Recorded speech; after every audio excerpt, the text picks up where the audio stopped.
नमस्कार दोस्तों, स्वागत है आप सभी का एक बार फिर से आपके अपने YouTube चैनल इम्प्रेसिव मैथ्स पर। आशा करता हूं कि आप सब अच्छे होंगे। आज की इस वीडियो में हम 11 अप्रैल 2022 शिफ्ट 2 के क्वेश्चंस को सॉल्व करेंगे।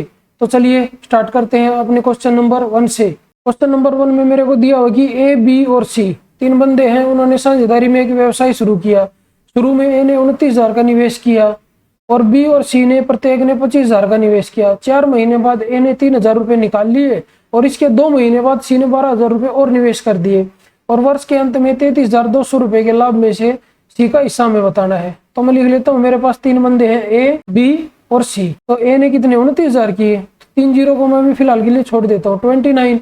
और बी और सी ने कितने किए 25,000, तो मैं इसको 25 और 25 लिख लेता हूँ। अभी क्या दिया हुआ कि 4 महीने बाद ए ने 3,000 रुपये निकाल लिए, तो मतलब 4 महीने तक यही जो अमाउंट है यही रहेगा। तो उसके बाद उसने क्या किया, 3 निकाल लिए, तो कितने बच गए 26,000। तो ये कितना रहेगा 8 महीने के लिए रहेगा। फिर तो अभी क्या दिया उसने, इसके 2 महीने बाद सी ने 12,000 रुपये और निवेश कर दिए। तो 4 महीने तो हो ही चुके थे, इसके 2 महीने बाद और, तो मतलब सी ने 12,000 और निवेश किए, तो 6 महीने तक यही लगा रहेगा धन। तो इसके बाद अगर 12 इसमें मैं ऐड करता हूँ तो ये कितना होगा 37,000 और अगले 6 महीने के लिए ये रहेगा। अभी मैं इनका जो पूंजी इन्होंने लगाई है उसका रेशियो निकाल लेता हूँ, क्योंकि जो ये प्रॉफिट दिया हुआ ना इनकी पूंजी के रेशियो में डिवाइड करना है मेरे को। तो अभी मैं इसको मल्टीप्लाई करता हूँ तो 29 चौका 116 होता है और 26 अठे 8 6 48, 8 4 8 दूनी 16 और 4 20, 208। अगर मैं इसको ऐड करूँ ये मेरा आएगा 4 2 और 3, ये आएगा 324 और ये 12 महीने के लिए लगा रहेगा। तो इसको ऐसे ही रहने देता हूँ। तो इसको मैं ऐड करता हूँ तो 25 6 150 और 37 इंटू 6, तो 6 42 2 4 6 18 और 4 22, 222। इसको मैं ऐड करता हूँ तो 2 5 और 2 7 और 3 372। इसको मैं कट करता हूँ, इसको मैं 6 से कट कर लेता हूँ पहले। 6 दूनी 12 और 6 पंजे 30 और 6 चौक 24। इसको कट करूंगा 6 से, तो 6 6 36 और 6 दूनी 12। तो फिर 2 से कट होगा तो 2 से ये कट हो गया, ये 2 से कट होगा तो 27 आएगा, ये 2 से कट होगा तो मेरा आएगा 31।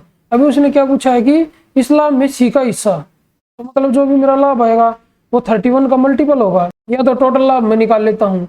तो 27 और 25 मेरा कितना होता है 52, 52 और 31 कितना हो गया मेरा, ये हो गया 83। और 83 की वैल्यू क्वेश्चन में कितनी दी हुई है मेरे को 33200 और मेरे को निकालनी कितनी है 31 की। तो इंटू 31 और डिवाइड बाय 83, ये कितने पे कटेगा अभी 4 पे, तो 4 से कट होगा तो ये कितना आएगा 400 और इसको मैं मल्टीप्लाई करूंगा तो क्या आएगा मेरा 00 और 4 और ये आएगा 12, तो ये मेरा आ गया 12,400 रुपये। तो मतलब सी को 12,400 रुपये मिलेंगे प्रॉफिट में से। तो कौन सा ऑप्शन है मेरा, ऑप्शन नंबर है 4। तो चलिए बढ़ते अपने नेक्स्ट क्वेश्चन, क्वेश्चन नंबर 2 की तरफ। क्वेश्चन नंबर 2 में मेरे को दिया हुआ है कि यदि cos a minus B is equal to √3/2 और secant a is equal to 2, तो मेरे से पूछा क्या है कि तो एंगल b का माप क्या है। तो cos की वैल्यू √3/2 कब होती है, तो 30 डिग्री पे होती है। तो a माइनस बी क्या आ गया मेरा, a minus B is equal to 30 degree और secant a is equal to 2 कब होता है 60 डिग्री पे होता है। तो इधर से a की वैल्यू मेरे को कितनी आई 60 डिग्री, तो b की इधर से कितनी आएगी, b की इधर से मेरे पास आएगी 30 डिग्री। तो वही क्वेश्चन में उसने पूछी थी, तो कौन सा ऑप्शन है वो मेरा ऑप्शन नंबर 3। तो चलिए बढ़ते हैं अपने क्वेश्चन नंबर 3 की तरफ। क्वेश्चन नंबर 3 में मेरे को दिया हुआ है कि एक मिश्र धातु में 40% चांदी, 30% तांबा और 30% निकिल है। 25 kg मिश्र धातु में कितनी चांदी kg में मिश्रित की जानी चाहिए ताकि मिश्र धातु में 50% चांदी हो जाए।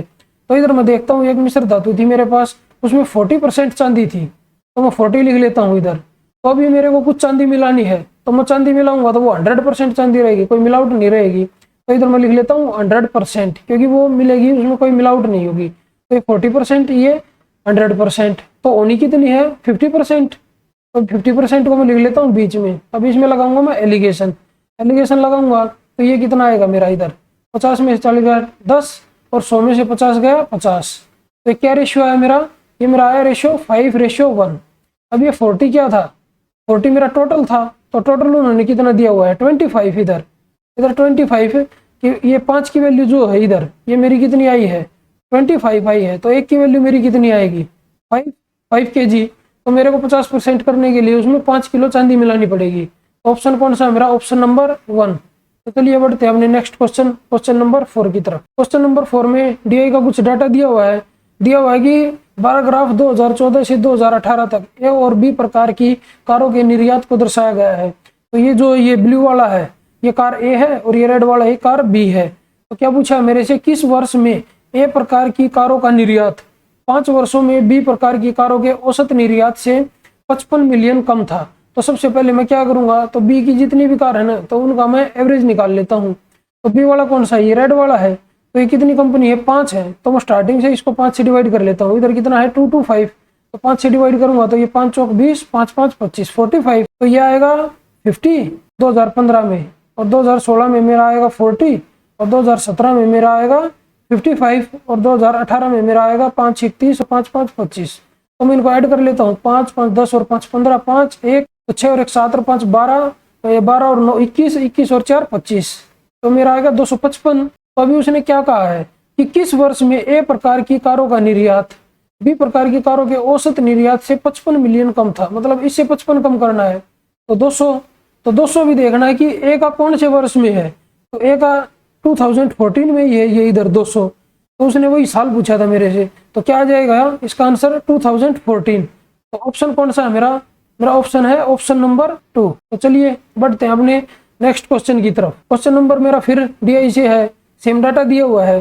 तो पूछा क्या उसने मेरे से पूछा कि 2014 से 17 में बी प्रकार की कारों का कुल निर्यात 2015 से 2018 में ए प्रकार की कारों के कुल निर्यात से कितना प्रतिशत अधिक है। तो अभी मैं 14 से 17 तक, ये इधर से लेके यहाँ तक बी प्रकार की देख लेता हूँ। ये कितना है 225, और इधर कितना है 250, ये मेरा 250 है। और 2016 में कितना है मेरा 200, और 2017 में मेरा है 275। अगर मैं इनको ऐड करूं तो ये कितना आ गया 8 और 1 9, तो ये मेरा आ गया 950। तो नेक्स्ट क्या दिया हुआ है कि 2015 से 2018 में ए प्रकार की कारों के कुल निर्यात से, मतलब 15 से 18 तक, तो ये 15 से 18 तक ये वाला है। तो ए का कितना है, तो ये मेरा कितना आ गया 150। तो मैं इधर लिख लेता हूँ 150, और ये मेरा आ गया 275 ये वाला, तो इधर 275 लिख लेता हूँ। और ये मेरा आया है 175, तो 175 मैं इधर लिख लेता हूँ। और ये मेरा है 300, तो इसको मैं लिख लेता हूँ 300। तो इसको ऐड करूंगा अभी, तो 5 और 5 10 की 0 असल का 1 7 7 14 15 और 5 20 की 0 असल के 2 3 2 5 और 1 6 और 2 8 1 9। तो अभी उसने क्या पूछा है कि जो ये 15 से 18 तक ए प्रकार की कारों के कुल निर्यात से कितना प्रतिशत अधिक है। तो इससे ये कितना अधिक है, तो 50 अधिक है। किससे, 900 से। तो इंटू 100 करूंगा, तो ये 2 0 से 2 0 कट होंगी, तो कितना आ गया 50/9। इसको मैं अगर सोल्व करूंगा तो 9 पंजे 45 पॉइंट, तो 9 पंजे 45, तो ऐसे ही चलता रहेगा। तो ऑप्शन देख लेता हूँ, तो ऑप्शन कौन सा है मेरा, ऑप्शन नंबर ये है ऑप्शन नंबर 1, क्योंकि इसमें दिया हुआ है 5.6 और इधर कितना है, ये ऐसे ही चलता रहेगा 5.555। तो इसको मैं 6 ले लेता हूँ इधर, तो ये मेरा आंसर आ गया 5.6%। तो चलिए बढ़ते हैं अपने नेक्स्ट क्वेश्चन की तरफ। क्वेश्चन नंबर 6 मेरा फिर DI से है। कोई हिस्टोग्राम दिया हुआ है कि हिस्टोग्राम का अध्ययन करें और उसके बाद दिए गए प्रश्न का उत्तर दें। क्या दिया हुआ है हिस्टोग्राम में, रुपए 180 से कम दैनिक पारिश्रमिक पाने वाले श्रमिकों की संख्या और रुपए 190 से अधिक दैनिक पारिश्रमिक पाने वाले श्रमिकों की संख्या की कितने प्रतिशत है, दशमलव के स्थान तक सही उत्तर दीजिए। मतलब 180 से कम, तो 180 कहाँ है, इधर है। तो इससे कम कौन सा है, तो ये हो गया 108 और 80 कितना हो गया 188 और प्लस में 55। तो ऐड करके क्या आएगा 8 और 5 13 3 1, 8 और 5 13 1 14 4 असल का 1, तो ये आ गया 243। अभी 190 से ज्यादा मैं देख लेता हूँ, तो 190 से आगे ये वाला रहेगा इधर से यहाँ तक। तो ये कितना है 150 और 105, ये हो गया मेरा 255 और 255 और प्लस 70, तो ये कितना हो गया 5, ये हो गया 2, ये मेरा हो गया 325। अभी उसने क्या बोला है कि 190 से अधिक दैनिक पारिश्रमिक पाने वाले श्रमिकों की संख्या की कितने प्रतिशत है। तो ये मेरे को निकालना है कि 243 325 का कितने परसेंट है, इंटू 100 करूंगा मैं, तो 25 से कट होगा ये 25 से कम 25 और 25 तिया 75, तो ये हो गया 25 चौका 100। तो इसको 4 से मल्टीप्लाई करूंगा, तो 4 तिया 12 का 2 असल का 1, 24 चौका 96 और 1 97, और इसको डिवाइड करूंगा मैं 13 से, तो 13 7 91, तो ये आ गया 91, तो ये आ गया 62, 13 चौके 52, 4 पे जाएगा तो 74 पॉइंट समथिंग कुछ आएगा। तो एक बार ऑप्शन देख लेता हूँ बापड़े, ऑप्शन में क्या है मेरे पास दिया हुआ है कि 74 पॉइंट, ये एक ही ऑप्शन है, ये है ऑप्शन नंबर 4, तो ये इसका आंसर होगा 74.8%। तो चलिए बढ़ते हैं अपने नेक्स्ट क्वेश्चन की तरफ। क्वेश्चन नंबर 7 में मेरे को दिया हुआ है कि केंद्र O वाले एक वृत्त में, तो सबसे पहले मैं एक सर्कल ड्रॉ कर लेता हूँ जिसका सेंटर है O, ये मैं O ले लेता हूँ। जीवाएं पी आर और क्यू एस आगे बढ़ाए जाने पर बिंदु टी पर मिलते हैं और पी क्यू वृत्त का व्यास है। तो ये डायमीटर है पी क्यू, तो ये पी पॉइंट है मेरा, ये है मेरा क्यू पॉइंट। तो अभी क्या दिया हुआ है कि जीवाएं पी आर और क्यू एस आगे बढ़ाए जाने पर पी आर, तो आर इधर ले लेता हूँ, ये आर पॉइंट है, और क्यू एस, ये एस पॉइंट इधर ले लेता हूँ कि पी आर को आगे बढ़ा दिया और क्यू एस को मिला के आगे बढ़ा दिया। तो ये कहाँ पे मिलती है, ये मिलती है बिंदु टी पे। तो अभी क्या दिया हुआ कि आर ओ एस 42 डिग्री, तो इसको इधर मिलाऊंगा और इसको इधर मिलाऊंगा, तो ये एंगल जो बनेगा ये मेरा दिया हुआ 42 डिग्री। तो उसने पूछा क्या है कि पी टी क्यू का माप क्या है, पी टी क्यू कौन सा है मेरा, पी टी क्यू ये वाला एंगल है मेरा, इसकी वैल्यू मेरे को बतानी है। तो ये मेरी जीवा है आर एस, तो इससे एक इधर एंगल बना हुआ है सेंटर पे, और अगर इधर बाकी किसी एरिया में कोई एंगल बनाऊंगा तो वो इसका हाफ होगा, तो ये मेरा कितना होगा 21 होगा। अगर ये 21 है तो ये एंगल कितना बनेगा मेरा 90 डिग्री, क्योंकि अर्धवृत्त में बना कौन 90 डिग्री होता है, तो इधर वाला भी 90 होगा। अगर मैं ट्रायंगल ले लेता हूँ पी एस और टी, पी एस टी में एक एंगल तो मेरा 21 है और एक एंगल है मेरा 90 डिग्री, तो ये मेरा कितना होगा, तो 180 तीनों का योग होता है, तो 90 में से 21 जाएगा तो कितना आएगा ये मेरा 69 डिग्री। तो पी टी क्यू, तो पी टी और क्यू की वैल्यू मेरी कितनी आएगी 69 डिग्री। तो ऑप्शन कौन सा मेरा, मेरा ऑप्शन नंबर 4। तो चलिए बढ़ते हमने क्वेश्चन नंबर 8 की तरफ। क्वेश्चन नंबर 8 में मेरे को दिया हुआ कि 20 सेंटीमीटर व्यास वाले एक वृत्त का केंद्र O है। तो मैं एक सर्कल ड्रॉ कर लेता हूँ सबसे पहले, जिसका सेंटर O है और जिसका डायमीटर है 20 सेंटीमीटर, तो ये डायमीटर हो गया। अभी टी वृत्त के बाहर स्थित एक बिंदु है, तो यहाँ पे कोई एक बिंदु है टी, तो टी ए वृत्त की स्पर्श रेखा है, तो मैं इसको यहाँ से यहाँ मिला देता हूँ, तो ये क्या है ए, तो स्पर्श रेखा होगी। यदि O T is equal to 26 centimetre है, तो ये यहाँ से मिला के यहाँ तक ये कितनी है 26, तो इसका डायमीटर कितना था 20। अगर मैं इसको यहाँ पे मिलाऊंगा ओ और ए को, तो ये मेरा कितना आएगा 10, क्योंकि रेडियस इसकी हाफ होगी। तो अब ये क्या है, ये 26 है, ये 10 है, तो ये मेरा कितना होगा 24। तो उसने पूछा क्या है, तो स्पर्श रेखा टी ए की लंबाई सेंटीमीटर में, तो टी ए मेरी कितनी आ गई 24 सेंटीमीटर। कौन सा ऑप्शन है मेरा, ऑप्शन नंबर है 3। तो चलिए बढ़ते हैं अपने क्वेश्चन नंबर 9 की तरफ। क्वेश्चन नंबर 9 मेरा सिंप्लीफिकेशन से है। क्या दिया हुआ है कि 980 divide by 35 into 16 plus 4 minus 2 into 2। तो इसको सॉल्व करूंगा सबसे पहले। तो सबसे पहले मेरे को ये इतना पार्ट सॉल्व करना है, तो इसको मैं क्या लिख सकता हूँ 980 डिवाइड बाई 35 और इंटू 16, और फिर मैं इसको सॉल्व करूंगा, ये दोनों को सॉल्व करूंगा तो ये 4 और ये 4, तो 4 माइनस 4 ये कट के 0 आ जाएगा, तो इसको यहीं छोड़ देते हैं। तो ये कितने से कट होगा, सबसे पहले 7 से कट कर लेता हूँ इसको, 7 पंजे 35, तो 7 एकम 7, 7 चौक 28 और 0, 5 से कट करूंगा तो ये कितना आएगा मेरा 28 आएगा।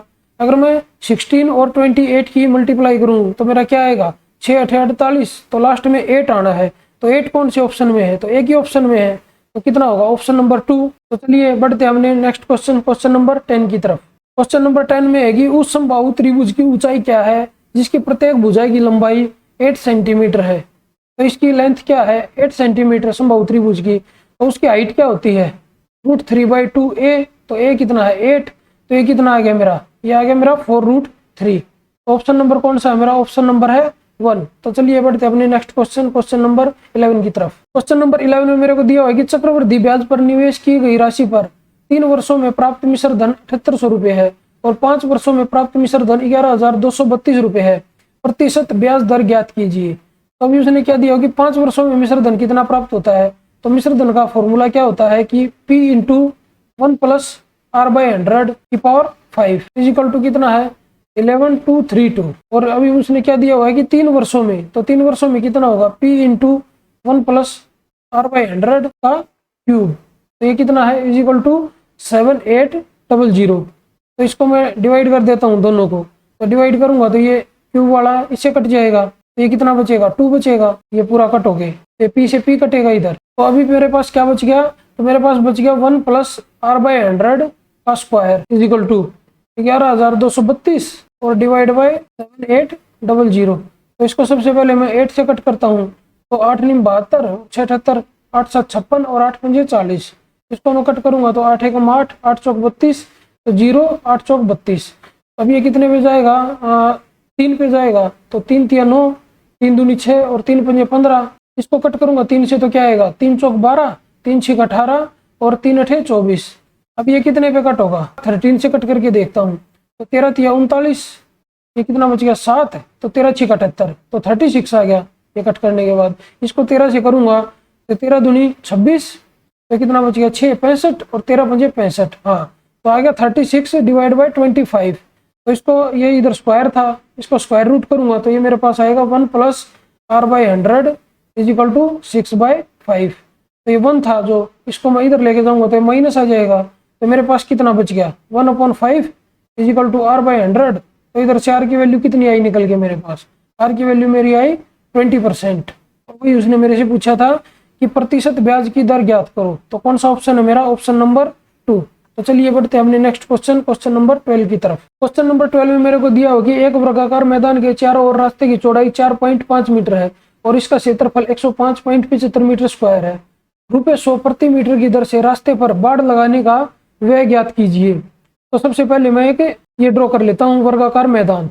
तो ये मेरा वर्गाकार मैदान हो गया और इसके चारों तरफ एक रास्ता है, तो ये मैंने रास्ता ड्रॉ कर लिया और इसकी चौड़ाई मेरे को दी हुई है 4.5 मीटर और इसका एरिया मेरे को दिया हुआ है कि 105.75 मीटर स्क्वायर है। तो जो वर्गाकार मैदान था उसकी भुजा को मैं मान लेता हूँ तो x हो गया। तो इसका एरिया मेरे को निकालना होगा, अगर ये रास्ता है जो इसका एरिया निकालूंगा तो ये पूरे का एरिया माइनस जो ये अंदर वर्गाकार मैदान इसका एरिया, तो इसको मैं क्या लिख सकता हूँ, तो x प्लस 9 का होल स्क्वायर, क्योंकि ये 4.5 इधर है और 4.5 इधर है तो ये 9 हो जाएगी। तो ये पूरी भुजा कितनी होगी x प्लस 9, तो x प्लस 9 का होल स्क्वायर, क्योंकि एरिया क्या होता है भुजा गुना भुजा, और माइनस x स्क्वायर। क्या दिया हुआ है मेरे को, वो मेरे को दिया हुआ है कि 105.75 मीटर स्क्वायर। अब इसको मैं अगर सोल्व करूँ तो मेरा कितना आएगा x स्क्वायर प्लस 81 और प्लस में 18x और माइनस x स्क्वायर, तो इज इक्वल टू ये मेरा आ गया 105.75। तो x स्क्वायर से x स्क्वायर कट गया ये वाला, तो 81 अगर इधर जाएगा तो इसमें से माइनस होगा 81, तो कितना बच गया मेरे पास, ये बच गया मेरे पास 24.75। अभी मेरे पास क्या आ गया 18x इज इक्वल टू 24.75। तो अभी कितने पे कटेगा, ये जाएगा 9 पे, तो 9 दूनी 18 और 9 दूनी 18 और 0.6 9 63 और 9 पंजे 45, तो 2.75। अभी बोल रहा है कि इसके चारों तरफ ये एक बाड़ लगानी है, तो उसका खर्चा कितना आएगा, अगर वो खर्चा 100 रुपये प्रति मीटर की दर से लगाई जाती हो तो 4x पे लगेगी पूरी, तो 2x मेरे पास कितना आया 2.75, तो 4x कितना होगा इसका डबल, तो इसका डबल कितना होगा 0.75 का होता है 1.5 और 4 और 1 5, तो मेरा आ गया 5.5 और इंटू 100 करना है मेरे को, क्योंकि रेट कितना है 100 रुपये प्रति मीटर की दर से, तो इंटू 100 करूंगा तो कितना आएगा मेरा आएगा 550 रुपये। तो कौन सा है मेरा ऑप्शन नंबर 1। तो चलिए बढ़ते हैं हमने क्वेश्चन नंबर 13 की तरफ। क्वेश्चन नंबर 13 में क्या बोल रहा है कि एक आयत की लंबाई और चौड़ाई में क्रमशः 8% की बढ़ोतरी और 10% की कमी की गई, उसके क्षेत्रफल में प्रतिशत वृद्धि या कमी की गणना करें। तो 8% बढ़ाया सबसे पहले तो लंबाई को, फिर चौड़ाई को 10% कम किया तो माइनस, तो 8 इंटू 10/100, क्योंकि ओवरऑल परसेंटेज निकाल लेता हूँ वो कमी होगी या वृद्धि होगी। तो इसको मैं सोल्व करूँ तो 0 से 0 कट होगा, तो ये मेरा आया -2 और इधर से आया -0.8। अगर मैं दोनों को ऐड करता हूँ तो कितना आएगा -2.8। तो माइनस का मतलब है कमी हुई, तो कितनी कमी हुई 2.8% की कमी हुई उसके एरिया में। तो ऑप्शन कौन सा है मेरा, ऑप्शन नंबर है 4, डिक्रीज्ड बाय 2.8%। तो चलिए बढ़ते हैं हमने क्वेश्चन नंबर 14 की तरफ। क्वेश्चन नंबर 14 में मेरे को क्या दिया हुआ है कि एक ऊर्ध्वाधर खंभा और एक ऊर्ध्वाधर मीनार समतल जमीन पर इस प्रकार स्थित है, और ऊर्ध्वाधर क्या है वर्टिकल, समतल जमीन पर इस प्रकार है कि खंभे के शीर्ष से मीनार के शीर्ष का उन्नयन कोण 60 डिग्री है। तो क्या बोल रहा है कि खंभे के शीर्ष से मीनार के शीर्ष का मतलब मीनार ज्यादा बड़ी है तो मीनार ये होगी और खंभा मेरा हो गया ये। तो अभी बोल रहा है कि इसके शीर्ष से यहाँ से और जो ये इसका शीर्ष है इसको मैं अगर मिलाऊं तो ये जो एंगल बनेगा एंगल ऑफ एलिवेशन ये उसने 60 डिग्री दिया हुआ मेरे को, और तथा मीनार के तल का अवनमन कोण 30 डिग्री है। तो यहाँ से मैं इसको इसके यहाँ पे मिला दूं तल पे, तो एंगल ऑफ डिप्रेशन कितना है 30 डिग्री, तो यहाँ पे कितना बना 30 डिग्री। तो मैं इसको भी मिला लेता हूँ। तो उसने क्या दिया है, यदि मीनार की ऊंचाई 76 मीटर है तो ये पूरी 76 दी हुई है उसने। तो मेरे से क्या पूछा है, तो खंबे की ऊंचाई मीटर में ज्ञात करें। तो ये वाली लेंथ जो है ये मेरे को बतानी है। तो इधर मैं देखता हूँ सबसे पहले, तो ये मेरा कितना दिया हुआ है 60, तो ये 60 रहेगा, तो इधर कितना आएगा √3 और ये आएगा मेरा 1।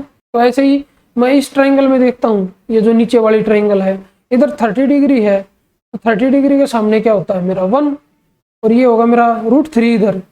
तो लेकिन ये √3 है और ये 1 है, तो मैं इसको √3 से मल्टीप्लाई कर देता हूँ, तो ये भी मेरा √3 सेम हो गया। अब तो इसको √3 से करूंगा तो ये मेरा कितना आ जाएगा, ये मेरा आ जाएगा 3, तो 3 ये है और 1 ये है, तो 4 की वैल्यू मेरे पास कितनी आई अभी 76। तो 1 की वैल्यू कितनी है मेरे पास, तो 1 की वैल्यू मेरे पास 19, इसकी लेंथ कितनी थी 1, और 1 की वैल्यू कितनी है 19, तो इसकी जो ये खंभा दिया हुआ था तो खंभे की ऊंचाई मेरे पास होगी 19। ऑप्शन नंबर है मेरा ऑप्शन नंबर 3। तो चलिए बढ़ते हैं अपने क्वेश्चन नंबर 15 की तरफ। क्वेश्चन नंबर 15 में मेरे को दिया हुआ है कि 23 मीटर लंबा खंभा एक खिड़की जो गली के एक तरफ भूतल से 3√5 मीटर ऊपर स्थित है तक पहुंचता है। मतलब यहाँ पे एक खिड़की है, जो इसकी हाइट कितनी है जमीन से 3√5 मीटर, तो ये 3√5 लिख लेता हूँ मैं, और एक खंभा है 23 मीटर लंबा जो यहाँ तक पहुंचता है, तो यहाँ से यहाँ तक एक खंभा रहेगा जमीन से यहाँ तक, तो ये दोनों को मिला लेता हूँ, तो इसकी हाइट कितनी है 23 मीटर। अभी उसने नेक्स्ट क्या बोला है, खंभे के पाद को समान बिंदु पर रखते हुए, मतलब जो ये पॉइंट है इसको यहीं पे रखना है गली के दूसरे और 4√5 मीटर ऊपर स्थित खिड़की तक पहुंचने के लिए। मतलब एक कोई खिड़की है इससे भी ऊपर, तो ये वाली खिड़की है वो, इसकी हाइट कितनी है जमीन से 4√15 मीटर, तो ये 4√15 आ गया, और इसको यहीं पे रखना है इस बिंदु को, और खंभा यहाँ तक गया अभी इस तक पहुंचा दिया। तो अभी उसने क्या बोला है कि घुमाया जाता सड़क की चौड़ाई कितनी है, तो मतलब यहाँ से यहाँ तक ये वाला जो लेंथ है ये पूरी की पूरी ये लेंथ मेरे को बतानी है, तो ये भी मेरा 23 होगा। तो अभी मेरे पास दो राइट एंगल ट्राइंगल है, एक तो ये वाली है इधर वाली ये, और एक है ये इधर वाली। तो मैं क्या करूंगा इसमें पाइथागोरस लगा देता हूँ, तो इधर पाइथागोरस इसमें लगाऊंगा तो मेरा आएगा 23 का स्क्वायर कितना आएगा 529, और माइनस 3 3 9 5 45 माइनस 45, तो 9 में से 5 गया 4, और 12 में से 4 गया 8, और ये आ गया 484, और इसका स्क्वायर कितना होगा तो 22। तो यहाँ से यहाँ तक की ये जो लेंथ है 22 आई। अभी इस वाली ट्राइंगल में लगा देता हूँ पाइथागोरस, तो ये कितना आएगा 529, और माइनस में 4 चौक 16, 16 और 15, तो 16 पंजे 80, 0 8, 16 एकम 16 और 8 24, तो 240, तो ये मेरा आ गया 9, 12 में से 4 गया 8, 4 में से 2 गया 2, तो 289, तो ये 17 का स्क्वायर है, तो ये मेरा आ गया 17 ये लेंथ। तो टोटल मेरे से पूछिए तो इसको मैं ऐड करूंगा तो ये मेरा कितना आएगा 39। तो मेरा ऑप्शन कौन सा है, तो ऑप्शन नंबर है मेरा 3। तो चलिए बढ़ते हैं अपने क्वेश्चन नंबर 16 की तरफ। क्वेश्चन नंबर 16 में मेरे को दिया होगी एक्स वाई और जेड एक काम को 46 डेज 92 डेज और 23 डेज में पूरा कर सकते हैं। तो मैं लिख लेता हूँ एक्स वाई और जेड। एक्स कितने में करता है 46 डेज में, वाई कितने में करता है 92 डेज में, और जेड कितने में करता है 23 डेज में। तो इनका एलसीएम ले लेता हूँ मैं 92, तो वाई की एफिशिएंसी मेरे पास आई 1, जेड की एफिशिएंसी मेरे पास आई 4, और एक्स की एफिशिएंसी मेरे पास आई 2। तो अभी क्या बोल रहा है कि एक्स ने काम शुरू किया, वाई 2 दिनों के बाद उसके साथ जुड़ गया, तो मैं 2 दिन के बाद जुड़ा तो मैं वाई से 2 दिन और काम करवा लेता हूँ। तो 1 दिन का काम कितना है वाई का 1, तो 2 दिन के कितने काम होंगे 2। तो अभी क्या दिया हुआ है कि यदि जेड प्रारंभ से 8 दिनों के बाद जुड़ता है, तो 8 दिन का काम करवाना है मेरे को जेड से, 1 दिन का कितना है 4, तो 8 दिन का कितना रहेगा 32। तो मैं सारा काम ऐड कर लेता हूँ, कितना हुआ तो 6 9 और 3 12, तो 126 काम हुआ। तो उसने पूछा कि एक्स ने कितने दिनों तक काम किया, तो एक्स का क्या है स्टार्टिंग से लेकर लास्ट तक लगा रहा है, तो तीनों की एफिशिएंसी कितनी है 4 और 2 6 और 1 7, तो इसको मैं 7 से डिवाइड कर देता हूँ, तो 7 एकम 7 और 7 8 56, तो 18 दिन तक लगा रहेगा एक्स। तो ऑप्शन कौन सा है मेरा ऑप्शन नंबर 3। तो चलिए बढ़ते हैं अपने क्वेश्चन नंबर 17 की तरफ। क्वेश्चन नंबर 17 में मेरे को कोई ट्रिग्नोमेट्रिक फंक्शन दिया हुआ है कि 8√3, ऐसे ही लिख लेता हूँ 8√3। sin 30 कितना होता है मेरा 1/2, और tan 60 कितना होता है मेरा √3, और माइनस 3 इंटू cos 0 कितना होता है मेरा 1, और प्लस 3 इंटू साइन स्क्वायर 45, तो साइन 45 कितना होता है 1/√2, तो स्क्वायर है तो कितना हो जाएगा 1/2, प्लस 2 इंटू cos 30 कितना होता है मेरा cos 30 होता है √3/2, अगर इसका स्क्वायर करूंगा तो ये मेरा आ जाएगा 3/4, तो इससे कट होगा 2 से, तो 2 दूनी 4, और ये मेरा कितना आया इधर से कट हो गए 2 चौके 8, तो 4√3 और इधर इंटू √3, तो मेरा आ गया 12 माइनस 3, और प्लस ये है मेरा 3/2 और 3/2, अगर मैं इनको ऐड करूंगा तो ये क्या आएगा मेरा 6/2, तो प्लस 3, तो 3 से 3 कट होगा, तो कितना है मेरा आंसर आया 12, ऑप्शन नंबर 2। तो चलिए बढ़ते हैं क्वेश्चन नंबर 18 की तरफ। क्वेश्चन नंबर 18 में मेरे को दिया हो कि एक कार पहले 275 किलोमीटर 50 किलोमीटर प्रति घंटा की औसत चाल से चलती है, और अगले 315 किलोमीटर 70 किलोमीटर प्रति घंटा की औसत चाल से चलती है। पूरी यात्रा के लिए औसत चाल क्या है? एवरेज स्पीड मेरे को निकालनी है, तो क्या होता है total distance upon total time, ये मेरे को निकालनी है। तो टोटल डिस्टेंस तो एक डिस्टेंस ये है और एक डिस्टेंस ये है। अगर मैं इनको ऐड करूं तो इसको मैंने 5 दिए तो 280 और 290 और 300, तो मेरा टोटल डिस्टेंस तो आ गया 590 डिवाइड बाय टाइम निकालने के लिए मैं क्या करूंगा 275 डिवाइड बाय 50 और इधर क्या है 315 और डिवाइड बाय 70, तो एक कितने से कट होगा 5 से कट होगा पहले तो 5 5 25 और 5 5 25, तो ये आ गया 5.5 घंटे 5.5, और इसको कट करूंगा मैं 7 से तो 7 चौका 28 और 7 पंजे 35, तो मेरा कितना आ गया 4.5 घंटे। तो इनको ऐड करके कितना टोटल, तो मेरा आ गया 10 घंटे। 0 से 0 कट होगी तो मेरा आया 59। तो एवरेज जो स्पीड आई है वो मेरी आई है 59 kilometre per hour. Option number कौन सा है मेरा? ऑप्शन नंबर है 3। तो चलिए बढ़ते हैं हमने क्वेश्चन नंबर 19 की तरफ। क्वेश्चन नंबर 19 में मेरे को दिया होगा कि यदि 4x प्लस 2y का cube plus 4x minus 2y का cube is equal to 16 into ax cube plus bxy square, ये दिया हुआ है। तो मेरे से पूछा क्या है, तो 1/2 इंटू ए स्क्वायर प्लस बी स्क्वायर का रूट, इसकी वैल्यू मेरे को बतानी है। तो मेरे को क्या चाहिए, तो मेरे को ए की वैल्यू चाहिए और मेरे को बी की वैल्यू चाहिए। अगर ये दो वैल्यू मिल गई तो इधर पुट कर दूंगा और मेरा आंसर आ जाएगा। तो ए की वैल्यू निकालने के लिए सबसे पहले मैं क्या करूंगा, y को मैं 0 रख देता हूँ सबसे पहले। अगर मैंने y को 0 रख दिया तो ये टर्म गायब होगी और ये वाली जो टर्म थी ये भी 0 होगी इधर, और x को मैंने रख दिया इधर से 1, और x को 1 रख दिया तो ये 4 का क्यूब कितना होगा 64, और इधर से भी 4 का cube plus 64 is equal to कितना आ जाएगा 16 इंटू ए, क्योंकि x तो 1 है। तो अभी इसको मैं ऐड करता हूँ तो ये कितना आएगा 128 इज इक्वल टू 16 इंटू ए, तो 16 8 128। तो ए की वैल्यू मेरे पास कितनी आ गई, तो ए की वैल्यू मेरे पास आ गई 8। तो अभी मैं क्या करूंगा, वाई बी की वैल्यू मेरे को निकालनी है। तो मैं x को 0 नहीं रख सकता क्योंकि x को 0 कर दिया तो सब 0 हो जाएगा, तो मैं x और y को 1 1 रख देता हूँ। तो अगर मैं इधर 1 और 1 रख देता हूँ तो 4 और 2 6, तो 6 का क्यूब कितना आ गया मेरा 216 प्लस, और 4 में से 2 गया कितना बचा 2, 2 का cube 8 is equal to 16 into, तो x कितना था 1, तो a की वैल्यू मेरे पास कितनी आई थी 8 और प्लस, तो b मेरे को निकालना है। तो x और y कितना मेरा 1 1 है, तो अभी इसको मैं ऐड करूंगा तो ये मेरा कितना आ जाएगा 2 2 4, तो इसको मैं 16 से कट करूंगा तो 16 एकम 16 6 22 16 चौका 64। तो इधर से b की वैल्यू मेरी कितनी आई, ये 8 इधर जाके माइनस का होगा तो b की इधर से वैल्यू मेरी आई 6। अभी इन दोनों वैल्यूज को इसमें रखना है मेरे को, तो ये कितना आ जाएगा half of into under root A square कितना होगा मेरा 64 प्लस बी स्क्वायर कितना होगा 36, तो ये कितना आ गया 100 और उसका स्क्वायर रूट कितना हो जाएगा 10, तो 1/2 इंटू 10, तो मेरा कितना आ गया 5। ऑप्शन नंबर कौन सा है मेरा? ऑप्शन नंबर है 3। तो चलिए बढ़ते हैं अपने क्वेश्चन नंबर 20 की तरफ। क्वेश्चन नंबर 20 में मेरे से पूछा हुआ कि वह बड़ी से बड़ी संख्या ज्ञात कीजिए जिससे 108, 124 और 156 को विभाजित करने पर समान शेषफल प्राप्त होता है। ऐसा कोई भी क्वेश्चन आता है ना, तो हम क्या करेंगे, बड़ी से बड़ी संख्या मतलब मेरे को HCF निकालना है, तो मैं इनका डिफरेंस ले लेता हूँ तीनों का आपस में। तो इनका डिफरेंस कितना रहेगा 16, और ये दोनों का अगर मैं डिफरेंस लेना चाहूँ तो ये मेरा आएगा 32, और अगर मैं 108 और 156 का डिफरेंस लेना चाहूँ तो मेरा कितना आएगा 16 में से 8 गया 8, और ये मेरे पास बच गया 14 में से 10 गया 4, तो मेरा आ गया 48। तो ये जो डिफरेंस आया ना 3, 16, 32 और 48, तो इसका HCF मेरे को लेना है। तो इसका HCF मेरे पास कितना आ गया 16 आया है। तो अगर मैं तीनों संख्याओं को 16 से डिवाइड करूंगा तो मेरे पास सेम रिमाइंडर बचेगा। तो मेरा कौन क्या आंसर आया, मेरा आंसर आया 16। ऑप्शन नंबर कौन सा है? Option number 4।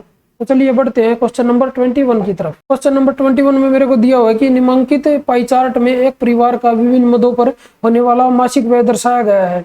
परिवार हर महीने 1,08,000 कमाता है। तो पूछा क्या हुआ उसने कि विविध पर खर्च किया गया व्यय, बच्चों की शिक्षा पर खर्च किए गए व्यय से कितना अधिक है रुपयों में। तो रुपयों में मेरे को बताना है कि विविध मिसलेनियस ये कितना है 75 डिग्री, ये 75 डिग्री है, और बच्चों की शिक्षा कहाँ है ये वाला 70 डिग्री। तो इनमें डिफरेंस कितना है 75 और 70 में 5 डिग्री का।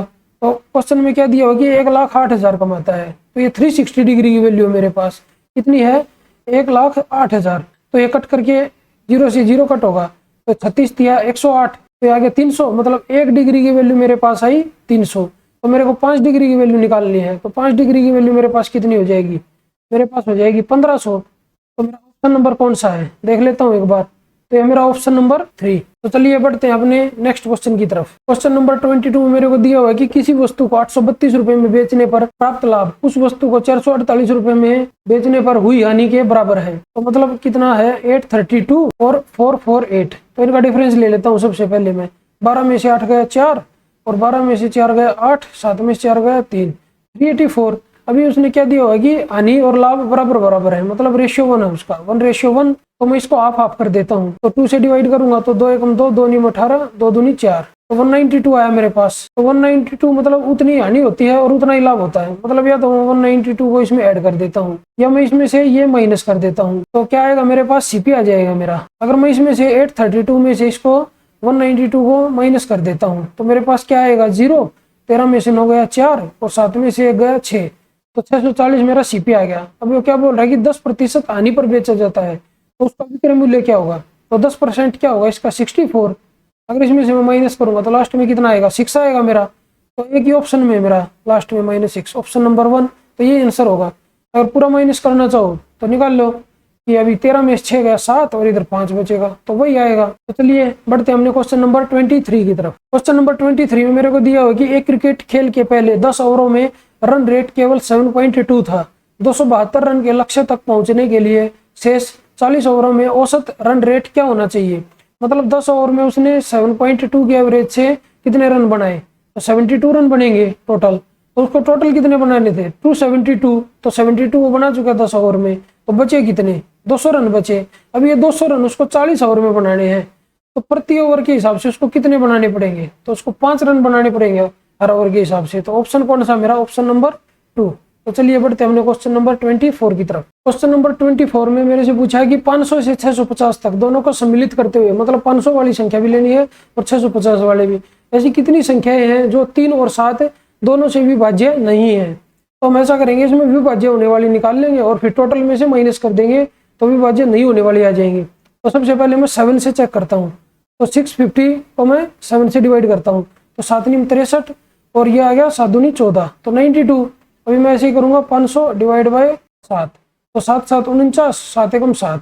अगर मैं दोनों का डिफरेंस ले लेता हूँ तो मेरे पास कितना आएगा, ये मेरे पास आ गया 21। तो अभी मैं 3 से डिवाइड होने वाली देख लेता हूँ। तो 650 divide by 3 minus 500 divide by 3, तो मैं 3 से इसको डिवाइड करूंगा तो 3 दूनी 6, 3 एकम 3, 3 6 18, तो 3 एकम 3, 2 3 6 18, 2 3 6 18। अगर मैं इसमें से इसको माइनस करूंगा तो ये 0 और 21 में से 16 गया 5, 50। तो अभी क्या हुआ, तो 3 से चेक की और 7 से चेक की, तो जो संख्या है ना वो डबल होगी। तो इसलिए मैं क्या करूंगा, तो मैं 21 से और चेक करूंगा इसको। तो 650 divide by 21 minus 500 divide by 21, और जो भी संख्याएं आएंगी मैं उनको इसमें से माइनस करूंगा, क्योंकि जो 21 से डिवाइड होने वाली है ना वो जब 7 से चेक की तो उसमें भी ऐड होगी और 3 से चेक की तो उसमें भी ऐड होगी। तो एक बार वो मेरे को माइनस करनी पड़ेगी। तो इसमें क्या करूंगा मैं, 21 तिया 63, 2 20, तो 0, तो 21 दूनी 42, 80, तो 21 तिया 63, तो ये मेरे पास आ गया 7। तो दोनों को ऐड करके ये वाली मेरे को माइनस करनी है। तो एक इनका ऐड करके कितना है 71।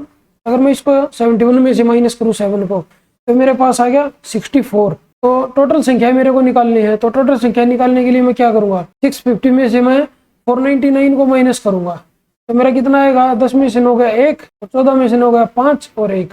तो टोटल संख्या जो है वो 151 है।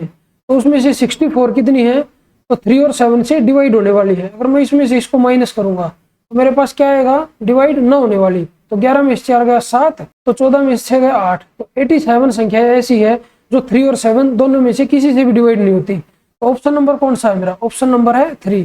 तो चलिए बढ़ते हैं अपने नेक्स्ट क्वेश्चन और आज इस वीडियो के लास्ट क्वेश्चन 25 की तरफ। क्वेश्चन नंबर 25 में मेरे को क्या दिया हुआ है कि सिंप्लीफाई द फॉलोइंग एक्सप्रेशन। जो एक्सप्रेशन ये वाला दिया हुआ है इसको सिंप्लीफाई करना है। तो इसमें मेरे को देखते क्या पता चल रहा है कि ये क्यूब है। तो ये पूरा मैं मान लेता हूँ कि ये मेरे पास ए है, ये मेरा बी है, ये मेरा सी है। तो ये ए क्यूब जमा बी क्यूब जमा सी क्यूब है। तो 64 इसमें बाहर दिया हुआ है। अगर मैं इसको अंदर लेके जाऊंगा क्यूब के तो इधर 4 आ जाएगा इसके साथ, बी के साथ। तो ये 4 पहले ही था तो इधर कितना आ जाएगा इधर 16 हो जाएगा। तो ये अभी पूरा का पूरा क्या बन गया, ए क्यूब जमा बी क्यूब जमा सी क्यूब। तो अगर मैं ए प्लस बी प्लस सी देखूं इधर, तो इधर माइनस का 4b स्क्वायर है, इधर प्लस का 4, ये कटेगा। तो इधर ए स्क्वायर प्लस का है और इधर माइनस का, ये कटेगा 16c स्क्वायर प्लस और ये माइनस, ये कटेगा। तो ए प्लस बी प्लस सी मेरे पास कितना है, 0। तो एक कंडीशन होती है कि अगर a प्लस बी प्लस सी अगर 0 आता है तो a क्यूब जमा बी क्यूब और जमा सी क्यूब इज इक्वल टू होगा 3abc, इसके इक्वल होगा। तो इधर a कितना है, तो 3 को मैं ऐसे ही रख देता हूँ। तो इधर a कितना है मेरा, a square minus 4b square, तो मेरा हो गया a square minus 4b square into, तो b मेरा कितना है 4b स्क्वायर और माइनस 16c स्क्वायर इंटू, तो पूरा c स्क्वायर मेरा क्या है 16c स्क्वायर और माइनस a स्क्वायर। इसके अपॉन में क्या है, इसके अपॉन में ये दिया हुआ है और सेम कंडीशन इसी में भी अप्लाई होगी। तो ये भी 3abc के इक्वल हो जाएगा, क्योंकि इसको भी मैं ऐड करूंगा ना तो 0 आएगा और ये 3abc के इक्वल होगा। तो ये नीचे क्या बचेगा मेरा 3 into a minus 2b into 2b minus 4c into 4c minus a। अभी 3 से 3 कट होगा। अभी ये क्या है a square minus 4b square, तो इसको मैं क्या लिख सकता हूँ a plus B a minus B. अगर मैं इसको क्या लिखूंगा तो a प्लस 2b और इंटू a माइनस 2b। तो a माइनस 2b नीचे है तो इससे ये कट जाएगा। तो ऐसे ही इसको लिखूंगा तो ये भी कट हो जाएगा, तो खाली एक प्लस का बचेगा मेरे पास, तो वो क्या बचेगा 2b प्लस 4c। और ऐसे ही इसमें से क्या बचेगा, मेरे पास बचेगा 4c प्लस a। तो ये 2 मैंने कॉमन ले लिया, तो मेरे पास फाइनली क्या आ गया a plus 2b into b plus 2c into 4c plus a। तो ये वाला कौन सा ऑप्शन है, ये वाला ऑप्शन है मेरा ऑप्शन नंबर 2। तो चलिए आज की इस वीडियो को यहीं पे समाप्त करते हैं और मिलते हैं एक नेक्स्ट वीडियो में एक नेक्स्ट पेपर के साथ।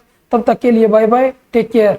अगर आप लोगों को ये वीडियो पसंद आई हो तो इस वीडियो को लाइक कीजिए, अपने दोस्तों के साथ शेयर कीजिए और अगर आप मेरे चैनल पर नए हैं तो मेरे चैनल को सब्सक्राइब जरूर कीजिए। धन्यवाद।